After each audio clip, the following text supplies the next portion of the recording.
नमस्कार मंडळी, मी कीर्ती।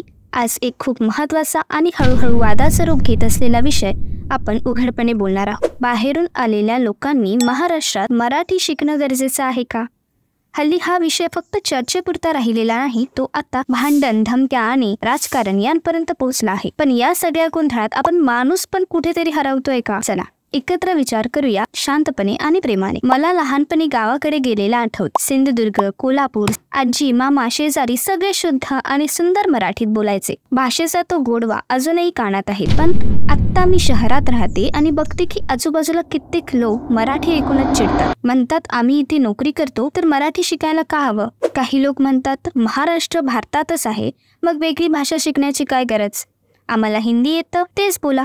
पण मी विचारते, जर तुम्ही महाराष्ट्रात राहता, खाता, कमवता तर थोडं मराठी शिकणं हे तुमचंही कर्तव्य नाही का? ही भाषा कोणाच्या अहंकाराची नाही, ही ओळख आहे इथल्या मातीची, माणसांची, इतिहासाची। जर कोणी जर्मनी, फ्रान्स किंवा जपानमध्ये जायचं ठरवलं तर पहिली गोष्ट ती भाषा शिकणं असतं। तिथे कोणी म्हणत नाही मी इंग्रजीच बोलेन का? कारण त्या देशाची भाषा माणसांना समजून घेण्यासाठी शिकली जाते।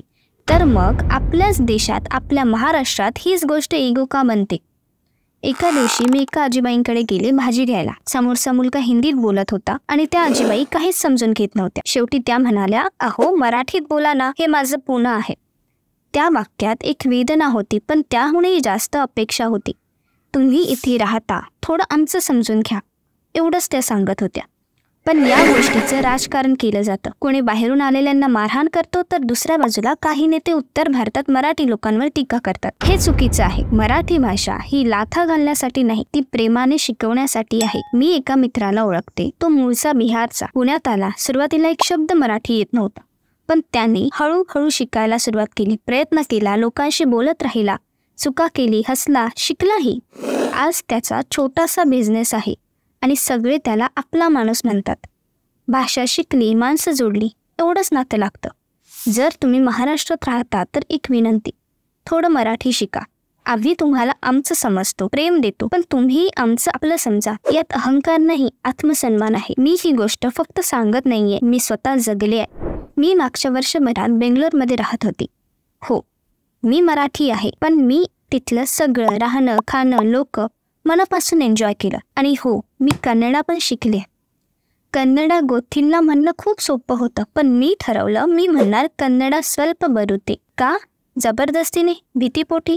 अजिबात नाही। माझा हेतू वेगळा होता। जेव्हा मी रिक्षावाल्याला म्हणते अन्ना लिफ्ट बन्नी आणि स्वल्प वेट माडी, त्याच्या चेहऱ्यावर एक वेगळी स्माईल असते। तुम्हाला कधीही आउटसाइडर वाटू देत नाही, पण त्यासाठी एफर्ट्स मी आधी घेतले। तर चला या वादातून बाहेर पडूया आणि काही गोष्टी ठरवूया।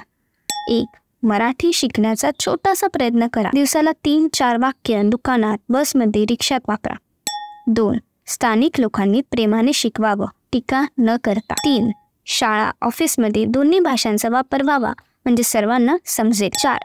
मराठीचा अभिमान ठेवा। मराठी ही भाषा नाही, ती एक भावना आहे। ती कुठल्याही जातीची, धर्माची, भागाची नसून ती माणसांची आहे। तर चला भाषेवरून भांडू नका, भाषेवरून जुळा। तुम्ही मराठी माणूस असाल किंवा दुसऱ्या राज्यातून आलेले, जर या विचारांशी सहमत असाल तर कमेंटमध्ये लिहा, मी प्रेमाने मराठी शिकतो। व्हिडिओ आवडला असेल तर लाईक करा, शेअर करा आणि सबस्क्राईब करा। आपण भेटूया पुढच्या एपिसोडमध्ये। तोपर्यंत जय हिंद, जय महाराष्ट्र।